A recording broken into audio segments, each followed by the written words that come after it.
မင်္ဂလာပါဗျာကျွန်တော်နာမည်ကတော့ကိုင်လို့ခေါ်ပါတယ်ကျွန်တော်တို့မြန်မာနိုင်ငံရဲ့နေရာအနှံ့ပြားမှာလူမသိသေးတဲ့ဒါမှမဟုတ်လူတွေမေ့လျော့နေကြတဲ့လှုပ်ဝက်ဇလန်းတွေကအများကြီးရှိနေတယ်ဗျဒီနေ့မှာတော့ကျွန်တော်ကခမားတို့ဗကန်းလွင်းပြင်းမှာနေတဲ့နေရာတစ်ခုစီကိုခေါ်သွားပေးခြင်းပါတယ်အဲ့ဒီမှာတော့ဘယ်မြေပုံပေါ်မှမရှိသေးတဲ့ဖျားတဆူနဲ့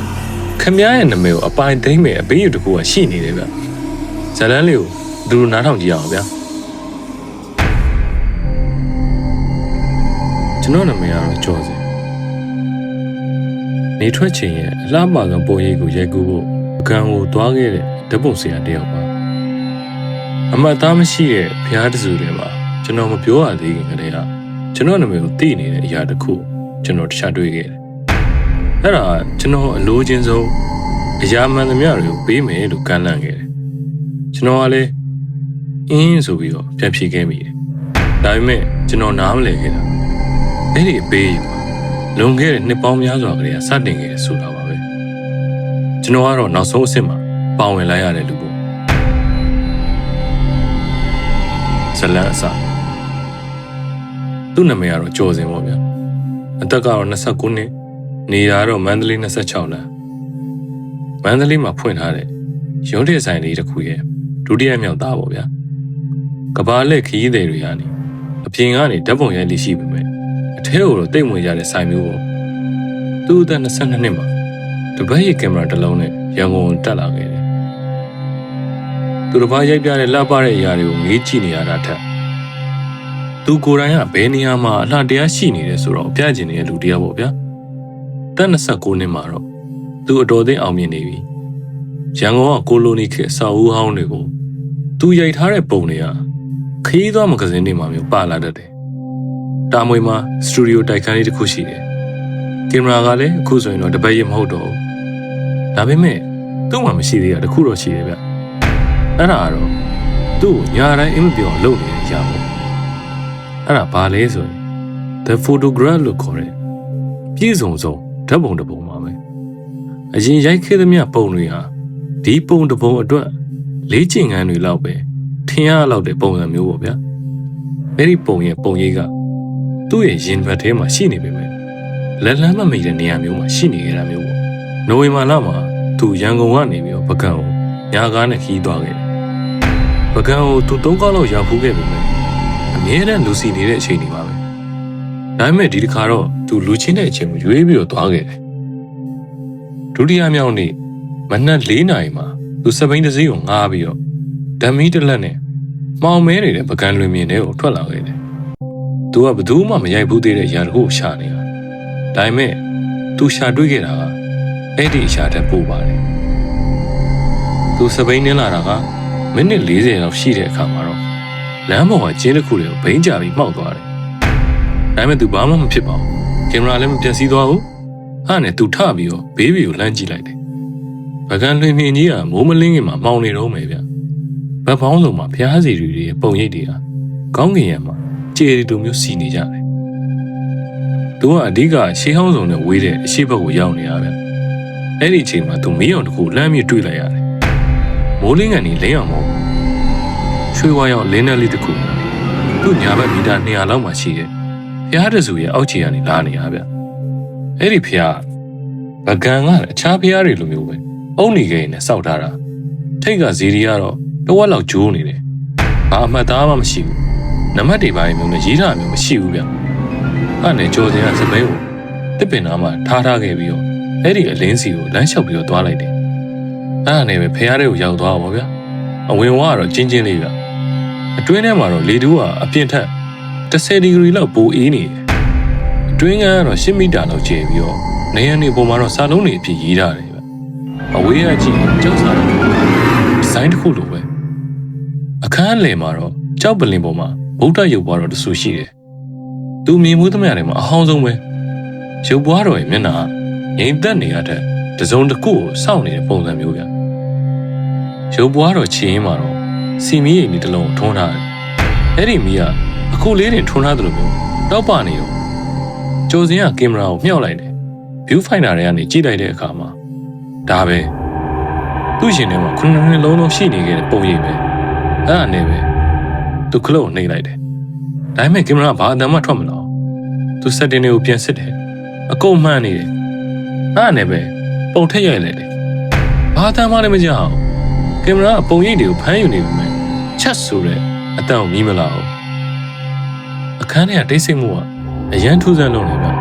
တစုံတစ်ခုကနားထောင်နေတယ်လို့ပဲအဲ့ဒီအချိန်မှာသူ့အနောက်ကနေအတန်တစ်ခုထွက်လာတယ်မင်းရဲ့အမြင်ကတော်တော်ကောင်းတာပဲကြုံနေသူဝုန်းနဲ့လှည့်ကြည့်လိုက်တယ်နေရံဘက်မှာလူတယောက်ထိုင်နေတယ်အရန်ကိုအိုမင်းနေတဲ့လူတယောက်သူ့မျက်နှာဘေးကအုပ်နေခဲ့တဲ့အယောင်အတိုင်းပဲဝေထားတဲ့သင်္ကန်းကလည်းမြေကြီးအောင်တန်းနေပြီးတော့စီမီအောင်အောက်မှာသူ့ရဲ့မျက်လုံးတွေကတည်ငြိမ်နေတဲ့ရေပြင်လိုပဲသူဝင်လာတော့ဒီလိုမရှိဘူးဗျအခန်းကအလွတ်ကြီးပဲကြိုတင်ထောင်တေချာပေါက်တိနေခဲ့တယ်ဒါပေမဲ့ထူးဆန်းတာတစ်ခုက तू ကမကြောက်ဘူးအဲ့နဲ့ပဲ तू ပြန်မေးလိုက်တယ်ကျွန်တော်နာမည်ကိုဘယ်လိုသိတာလဲငါနာမည်အားလုံးကိုသိတယ်လို့ဖိုးကြီးကပြန်ဖြေတယ်အဲ့ဒါငါရဲ့တာဝန်ပဲငါကနာမည်တွေကိုစောင့်ရှောက်ရတယ်လူတွေဘာနာမည်တွေလဲတဲ့ကျော်စင်ကမေးလိုက်တယ်အဖိုးကြီးကနေရံတွေကိုမင်းခေါ်ပြတယ်ကျော်စင်ကနေရံအစာတွေကိုသေချာကြည့်လိုက်တော့မှအဲ့ဒါတွေဖျားစာတွေမဟုတ်ဘူးဗျနာမည်တွေကြီးပဲမြေပြင်ကနေမျက်နှာချက်အထိနာမည်တွေအပြည့်ပဲသူသိတဲ့ဘာသာစကားရောသူမသိတဲ့ဘာသာစကားတွေကိုအစုံပဲရေးထားတာဘသူတွေရဲ့နာမည်တွေလဲဆိုပြီးကျော်စင်ကမေးလိုက်တယ်ဒီနေရာမှာအပေးယူလုပ်ခဲ့တဲ့လူတွေရဲ့နာမည်တွေပေါ့ဆိုပြီးတော့အဖိုးကြီးကပြန်ဖြေတယ်ပဲဒါအရန်ဟောင်းတဲ့ဖေရပါအပေးယူတွေကအများကြီးရှိခဲ့ဘူးလေဘလို့အပေးယူတွေလဲအပေးယူကတစ်မျိုးတည်းပဲရှိတယ်လို့အဖိုးကြီးကပြန်ဖြေတယ်မင်းရဲ့နာမည်ကိုငါ့ကိုပေးရမယ်လူတွေကအမြဲမှတ်မိနေမဲ့မင်းရဲ့တကယ့်နာမည်ပေါ့အဲ့ဒီအတွက်အစားပြန်ပေးရမှာတော့မင်းဒီကိုလာရှာတဲ့အရာပေါ့မင်းရဲ့အခြေအနေမှာတော့အဲ့ဒီဓာတ်ပုံပေါ့အရင်ရိုက်ခဲ့သမျှပုံတွေကိုလေ့ကျင့်ခန်းလို့ထင်ရလောက်မဲ့ဓာတ်ပုံမျိုးကျော်စင်းရဲ့ရင်ထဲမှာတုံသွားတယ်ဒါဟုတ်သူဘယ်သူမှမပြောပြဘူးပြီးတော့အဲ့ဒီနာမည်တွေကိုအဖိုးကဘာလုပ်မှာလဲစောင့်ရှောက်ယုံပါပဲတဲ့ငါကစောင့်ရှောက်သူပဲငါစီလာတဲ့အရာတွေကိုငါကတိမ့်ထားရတယ်အဲ့ဒါဆိုကျွန်တော်ကညင်းနိုင်ရောဒါဆိုရင်တော့မင်းထွက်သွားလို့ရတယ်ဆိုပြီးတော့အဖိုးကြီးကပြန်ပြောတယ်မင်းစပိန်စီကိုမင်းပြန်သွားအစာအုပ်ပြန်နက်ဆာစာပြီးရင်တော့မင်းရဲ့တာမန်ဘဝမှာတာမန်နေထွက်ချိန်တပုံတွေကိုပဲတစ်သက်လုံးရိုက်သွားဖို့လူအများကြီးကတော့ညင်းကြပါတယ်တကားတော့ဒီဘက်မှာရှိတယ်ဆိုပြီးတော့အဖိုးကြီးကပြန်ပြောတယ်ကျော်စင်ကတကားကိုကြည့်လိုက်တယ်နိုင်ဟန်နာမည်ကိုကြည့်လိုက်တယ်ပြီးတော့ရင်ထဲမှာခုနှစ်နှစ်လုံးလုံးခံစားခဲ့ရတဲ့အရာကိုသူစဉ်းစားလိုက်တယ်ကျွန်တော်အဖိုးကိုဘာပေးရမှာလဲကျွန်တော်နာမည်ကကျော်စင်အဖိုးသိပြီးသားပဲလေအဲ့ဒီနာမည်မဟုတ်ဘူးဆိုပြီးတော့အဖိုးကြီးကပြန်ဖြေတယ်တခြားနာမည်တစ်ခုမင်းတည်သွားပြီးရင်တော့ကြံရစ်နေမယ်နာမည်အဲ့ဒီနာမည်ကတကယ်အစ်စ်မှဖြစ်လာတဲ့အချိန်ကျရင်မင်းကပေးရမယ်အဲ့ဒါအပေးယူပဲကျော်စင်ခဏလောက်ငြိမ်နေပြီးတော့အင်းဆိုပြီးပြန်ဖြေလိုက်တယ်သူကင်မရာကိုမြှောက်လိုက်တယ်ခလုတ်ကိုနှိပ်လိုက်တယ်ဒီတစ်ခါတော့ချက်ဆိုပြီးတော့အတန်အခန်းထဲမှာကျေလောက်တော့ထွက်ပေါ်လာတယ်သူရိုက်လိုက်တဲ့ပုံကိုကြည့်လိုက်တဲ့အခါမှာကျော်စင်အသက်ရှူဖို့တော့မေ့သွားတယ်အဲ့ဒါပဲခုနှစ်နှစ်လုံးလုံးသူ့ရင်ထဲမှာရှိတဲ့ပုံရိပ်အတိုင်းအတိအကျထွက်လာတယ်ရုပ်ဘွားတော့စီမီရိပ်နေရန်ကြောက်စာအရာရာအားလုံးကပြည့်စုံလုံးနဲ့သူမောကြည့်လိုက်တဲ့အခါမှာတော့အဖိုးကြီးကမရှိတော့ဘူးသူထိုင်နေခဲ့တဲ့နေရာမှာနာမည်တွေပဲရှိတော့တယ်စီမီရိပ်ကတော့ထွန်းထားတော့မယ်အဲ့ဒါနဲ့ပဲကျော်စင်ကဖျားတဲ့ကနေထွက်လာခဲ့တယ်ဘိုးလင်းစားပြုတ်နေပြီသူအဆောင်ပြန်ရောက်တဲ့အချိန်မှာဓာတ်ပုံအင်တာနက်ပေါ်တင်လိုက်တယ်48နာရီအတွင်းမှာအဲ့ဒီပုံလူပေါင်း6000ကရှယ်ကြတယ်တလအတွင်းမှာပဲစင်ကာပူကပြကန်းတစ်ခုကသူ့ကိုဆက်သွယ်လာတယ်နောက်ပိုင်းမှာပြပွဲတွေလုပ်ရတယ်တစ်နှစ်အတွင်းမှာတော့ကျော်စင်ဆိုတဲ့နာမည်နဲ့ကဘာကျော်ဓာတ်ပုံဆရာတယောက်ရဲ့နာမည်ဖြစ်သွားခဲ့ပြီသူအဲ့ဒီဖျားကိုရှာဖို့ပကံကို2ခါလောက်ပြန်သွားသေးတယ်ဒါပေမဲ့ထပ်ပြီးတော့မတွေ့တော့အရာရာကတိတိလေးရနေစားပထမဆုံးလူတွေကစကားပြောရင်သူ့နာမည်ကိုမသုံးကြတော့ဘသူမှတိတိတတ်တာလောက်တာမဟုတ်ဘူးဒါပေမဲ့လူတွေကသူ့ဓာတ်ပုံဆရာလိုပဲခေါ်ကြတော့တယ်ဒုတိယဖုန်းထဲကနေမက်ဆေ့ဟောင်းတွေကိုပြန်ကြည့်တော့သူ့နာမည်တွေပြောင်းနေတယ်သူပို့ခဲ့တဲ့ email တွေမှာသူ့လက်မှတ်တွေမရှိတော့ဘူးတတိယတစ်ချက်ဒါကတော့သူအကြောက်ဆုံးဖြစ်စေတဲ့အချက်ပဲသူ့အမေကဖုန်းဆက်လာတယ်သူတို့မိနစ်20လောက်စကားပြောကြတယ်ဖုန်းချကနေမှသူ့အမေကသူ့နာမည်ကိုတစ်ခါမှမခေါ်ဘူးသူကတဟဲ့မေးလိုက်တယ်မေကျွန်တော်နာမည်ဘာလဲဆိုပြီးတော့သူ့အမေက40စက္ကန့်လောက်တိတ်သွားပြီးမှရေးတယ်ဘာတွေမေးနေရလဲတားရဲလို့ပြောပြီးစကားလမ်းကြောင်းလွှဲခဲ့တယ် သူ့အမေအဖြေမပေးခဲ့မလာမှာတော့သူပကံကိုပြန်ပြီးတော့သွားခဲ့မနက်4 နာရီမှာစပိန်နေပြီးထွက်လာခဲ့တယ်အဲ့ဒီချင်းကိုပဲပြန်ကြတယ်ဖခင်ကအဲ့ဒီမှာရှိနေတော့မယ်စားလျှောက်သူအဖိုးကြီးကသူ့ကိုအဲ့ဒီချိန်မှာအမှန်တရားတစ်ခုကိုပြောပြတယ်သူ့နာမည်ကိုအရှိတ်ဘက်နေရာမှာတင်ထားပြီးပြီတဲ့အဲ့ဒါအပေးယူပဲနာမည်တစ်ခုဟာတဲ့နေရာ2 ခုမှာတပြိုင်တည်းမရှိနိုင်ဘူးအပြင်လောကမှာသူ့နာမည်ကပျောက်ကွယ်သွားပြီးဒီနေရာထဲမှာတော့ထာဝရရှိနေလိမ့်မယ်ကျွန်တော်နာမည်ကိုပြန်လို့ချင်းရောဆိုပြီးတော့ကျော်တင်ကမေးလိုက်တယ်အဖိုးကြီးကပြန်ပြောပြတယ်နီလန်းတစ်ခုပဲရှိတယ်အဲ့ဒါစောင့်ရှောက်သူဖြစ်ဖို့ပဲဒီဖျားမှာနေရမယ်နာမည်အားလုံးကိုလေ့လာရမယ်နောက်ထပ်လူတစ်ယောက်လာတဲ့အချိန်ကြီးစောင့်ရမယ်အခုဖိုးကြီးကလည်းဒီမှာနေလာတာနှစ်ပေါင်း412နှစ်ရှိပြီတဲ့ကျော်တင်အရှိတ်ဘက်နေအောင်သွားကြည့်လိုက်တယ်သူ့နာမည်ကိုသူပြန်ရှာတွေ့တယ်သူမရေးခဲ့ပေမဲ့သူ့လက်ရည်အတိုင်းပဲပြီးတော့သူ့နာမည်ဘေးမှာအရင်စောင့်ရှောက်သူရဲ့နာမည်တစ်ခုကရှိနေတယ်လွန်ခဲ့တဲ့နှစ်ပေါင်း400ရေးထားတာအဲ့ဒါအဖိုးကြီးရဲ့နာမည်ပဲကျော်တင်တုန်လှုပ်သွားတယ်အဖိုးက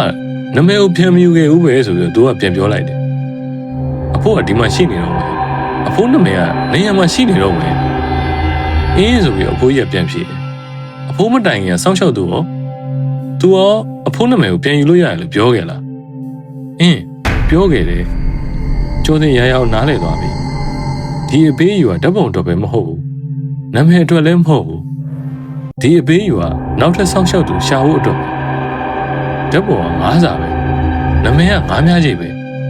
နာမည်ပြန်ရရမယ်ဆိုတဲ့ဇလန်းလှောင်အိမ်ပဲစောင့်ရှောက်သူဘယ်နှယောက်တောင်ရှိခဲ့ပြီလေဖိုးကြီးကနေရံတွေကိုကြည့်တယ်တချို့ကစောင့်ရှောက်သူတွေပေါ့တချို့ကတော့နာမည်တွေတတ်တတ်ပဲငါဒီမှာနေလာတာ412နှစ်ရှိပြီငါရမ်းပင်ပန်းနေပြီကွာကျော်စင်နေရံတွေကိုအကြာကြီးငေးကြည့်နေပြီလေပြီးတော့ကျွန်တော်လုပ်ပါမယ်ဒါပေမဲ့ကျွန်တော်လာတဲ့လူတွေကိုအမှန်တရားအကုန်ပြောပြမယ်အဖိုးကြီးရဲ့မျက်နှာမှာထိုးဆန်းတဲ့မူရတစ်ခုကပေါ်လာတယ်412နှစ်လုံးအသက်အောက်ထားရတာနေပြင်လွတ်လိုက်တယ်လို့မျိုးကောင်းပြီဆိုပြီးတော့သူကတိုးလေးပြန်ဖြေတယ်တယောက်ယောက်ကဒါကိုပြောမဲ့အချိန်ကိုငါစောင့်နေတာသူဖျားဝင်ဝါကိုရှောက်သွားတယ်အပြင်မှာပကံလွင်မင်းကလင်းစားပြုတ်နေပြီမင်းကတော့မငြိမ်ဘူးကျန်တာတော့မင်းဘာသာတိလာလိမ့်မယ်လို့သူကပြောပြီးတော့ထွက်သွားတယ်ကျော်စင်နေရဘက်မှာထိုင်ချလိုက်တယ်စီမီကတော့ထုံးထားတော့မယ်သူစောင့်နေတယ်အရှိဘက်နေရမှာတော့သူ့နာမည်ဘေးမှာစာလုံးအစ်စ်တွေပေါ်လာတယ်သူ့နာမည်မဟုတ်ဘူးအရင်လူရဲ့နာမည်လည်းမဟုတ်အဲ့ဒါကတော့နောက်ထပ်ရောက်လာမယ့်လူရဲ့နာမည်ပဲဒီဖျားကဘယ်သူလာမလဲဆိုတော့ကြိုပြီးတော့သိနေတယ်အမြဲတမ်းသိနေကြတာဇလန်းလေးကတော့ပြီးတော့ပါဗျာအပေးယူဆိုတာမျိုးကမြင်ရတယ်လို့မျိုးမဟုတ်ဘူးဗျာဘယ်တော့မှမဟုတ်ခဲ့ဘူးမိကုန်းကခမည်းအင်းလို့ပြန်ဖြေမယ်ဆိုတာမျိုးမဟုတ်ဘူးမိကုန်းကခမည်းအလှည့်ရောက်လာတဲ့အခါမှာခမည်းဘလို့မျိုးစောက်ရှောက်သူမျိုးဖြစ်လာမယ်ဆိုတာပါပဲ